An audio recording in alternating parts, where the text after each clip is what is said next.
Yo, what's up, everyone? This video we're looking at the Monday slate. We have a 9-game slate for today. Hopefully, it's going to be a good one. Got some good games on it tonight on the slate. So let's get into it. You can drop a like down below and subscribe if you have not already. Starting off here at point guard, no shocker, Harden and Westbrook are the top tier of this position, both over 9,500. Harden's been struggling with his three-point shot, but still been making value just because he shoots so much, and he's getting it done with the free throws if he's not hitting his shot. So always has a high floor, always has a high ceiling. The matchup is a slow-paced game against the Kings, but this game is in Houston, so they will be able to dictate the pace a little bit more. So don't mind going to Harden. I think the price tag on Westbrook is definitely up there now, 9,600. 3 straight triple-doubles for him, though. Can't really argue with the production. He shot the ball well last time out. But at this price point, I don't think I'll have much interest in there. I like D-Book, 85. He plays good minutes, 38 minutes in close games, which is nice. Great, just really efficient here. He's not going to take 25, 30 shots like Harden. But his shots that he takes good shots, and he makes a high percentage of them. Nice pace here, nice matchup against Minnesota at home. Should be a nice high-scoring game for them. I think D'Angelo Russell's a nice tournament play. Donovan Mitchell without Conley again, great play. Even though he was bad last time out, I think he's going to have a big game sooner or later without Conley, and it's another good spot here against OKC at home.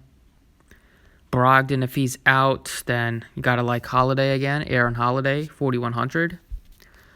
But the point guard I like right now is pretty cheap here. He's only 5,200. He's cheaper than like Burks, who comes off the bench.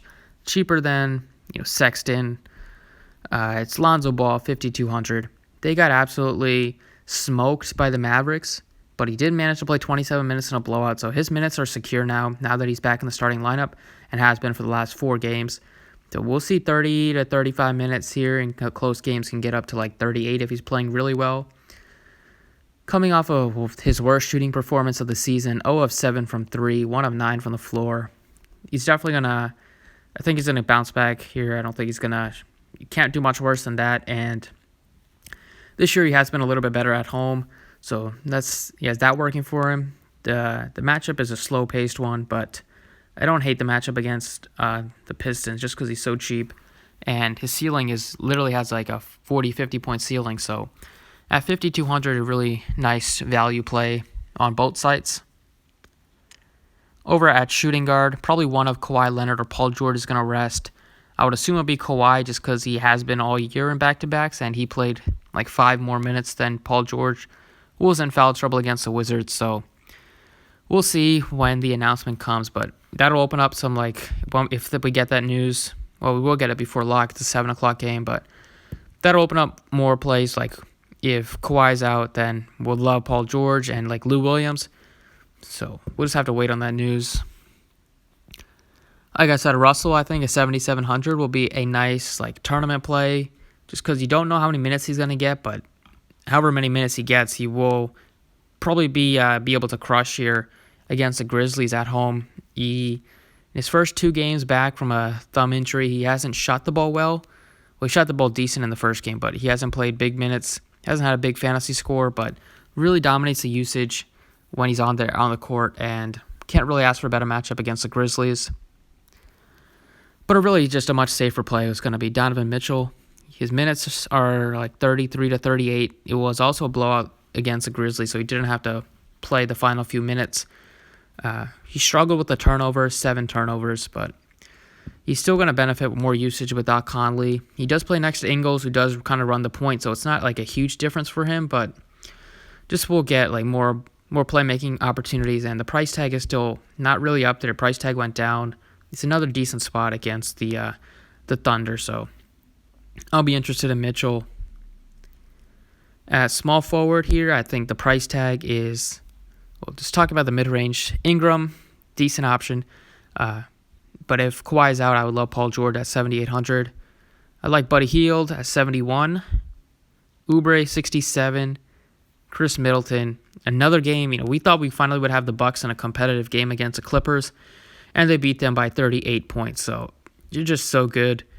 But I still like the price tags on like Middleton. He should be like a $7,500 player. And I still don't think he's really on a minutes limit. He just hasn't had to play a lot. Like 25 minutes in a blowout. Didn't see the fourth quarter run. So we probably would have got like 32 to 33 minutes. Bogdanovich, 6,300. Harrison Barnes, 6,000. Just playing so many minutes. He's, every once in a while he's going to put up 40 fantasy points. This matchup against Houston is a nice pace one. They don't really play good defense. I kind of prefer him on FanDuel where he's like 5,600, but still at a fair price tag on DraftKings. I like Ingles a lot, 5,400. But the price tag on Bogdanovich, 4,800. So he came back and he came off the bench again. He usually always comes off the bench, but he was back in the lineup against the Spurs. He played last night against the Mavericks, struggled with his shot again. It is a back-to-back, so that is a little bit of a concern. We'll see if he's on the injury report again, but the price tag is just so appealing. 4,800 for a guy that, when he is playing well, he will close and just has monster upside without Fox again. They're not getting much production from like Corey Joseph, so if he just shows anything, he can play like 32 to 34 minutes and like close the game.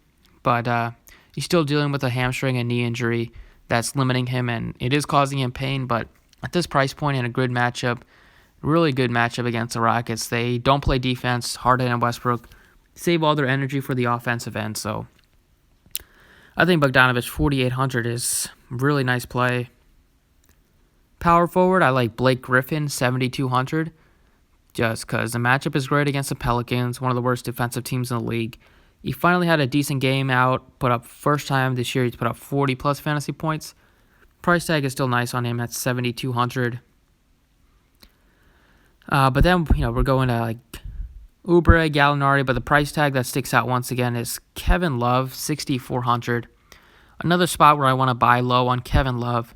The matchup is decent here against the Celtics. It's a tough matchup on paper, but I always like targeting like bigs against the Celtics just because they don't play, they struggle with rebounding the basketball, and they don't play like super big, so he will get a good matchup. He will have the size advantage over Jason Tatum, who plays the 4, and there's a chance that this game could blow out, but I still think 6,400 for Kevin Love. The price tag keeps going down on him. He was like 8,000 just like 2 weeks ago, so I think, if he's not going to be on a limit or anything, he's worth a flyer. The price tag is just so appealing, so I might be biting the bait on that, but just think that doesn't have to do much to make value. If this game is somewhat competitive, it's going to be because of Kevin Love. Over at center here, Karl-Anthony Towns, nice price tag on him, really nice price tag, 9,300 for him. Matchup is really good against the Suns.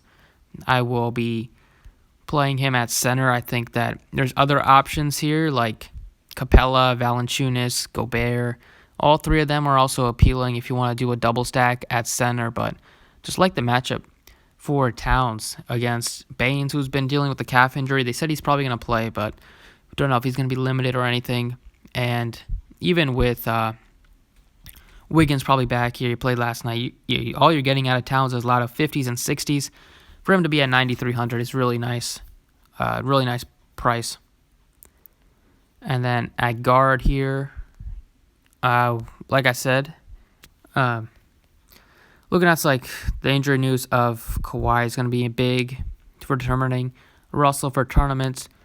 Don't think I said this, but Van Fleet he left the game with a bruised knee. I don't think he's going to play on a second half of back-to-back.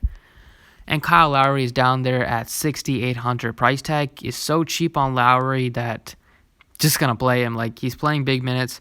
Another price tag to just buy low, even though you don't really have to buy low because he's been making value.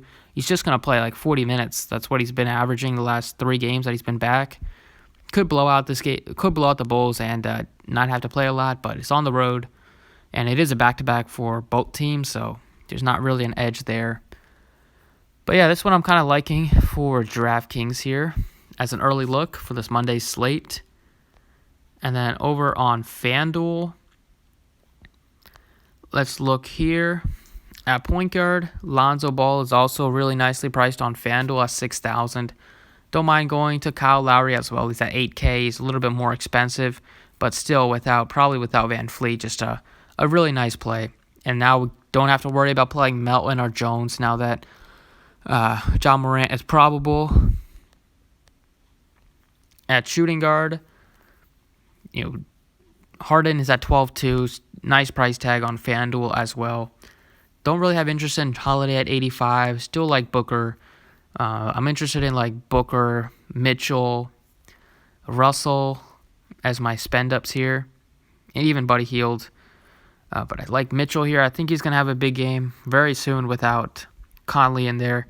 Just going to shoot a lot on offense, and whatever peripherals he gets, block steals will be great. He has had some solid games as of late at home against the Thunder.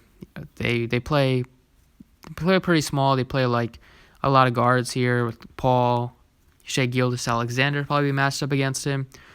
So Mitchell 8,200. He's still not priced where he should be given the situation he's in. Over at small forward, once again, FanDuel is giving us a freebie, and that's Joe Ingles. Just play Joe Ingles 4,300. You're not going to get a much better play at the small forward position. Starting point guard, really good at getting assists, really good three-point shooter, even though he hasn't really been this year, but just Ingles so cheap, small forward, 4,300. Power forward, Kevin Love is priced where he should be, at least on FanDuel at 78. Like Blake Griffin at 7,200. Bagley is out again, so you can go to Bielitsa at 6,000. B. Jelly, as I like to call him. He's been crushing. Put up a 50 spot against the Mavs. We know that Bagley's going to miss again, so don't have to worry about him taking some minutes away. But if he's playing well, he's going to see 30-plus minutes. The matchup against the Rockets, they like to shoot a lot of threes, and they give up a lot of threes. So matchup against, I don't know if he's going to be matched up against Tucker, just because Tucker will probably be on one of the better offensive players, maybe Barnes. But Bielitsa can if he's hot, he can really put up a lot of points, especially from three-point range, where he's a really good shooter. And then at center, I'm looking at like Towns is priced up on FanDuel. He's priced where he should be, just getting a big discount on DraftKings, which I want to take advantage of. Capella, Valanciunas, Gobert, the three that really I'm looking at. Out of this group, I think Capella is probably the safest. Valanciunas probably has a nice tournament play, not going to be super popular, but a really good matchup against the Warriors.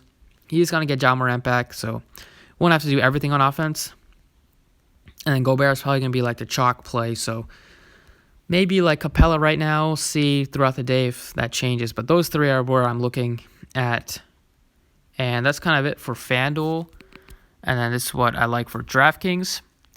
So that's it. We'll be, throughout the day, as we get changes, we'll be tweeting it out on Twitter at the DFS process. So thanks for watching. I appreciate it. You can like the video if you enjoyed, and good luck today.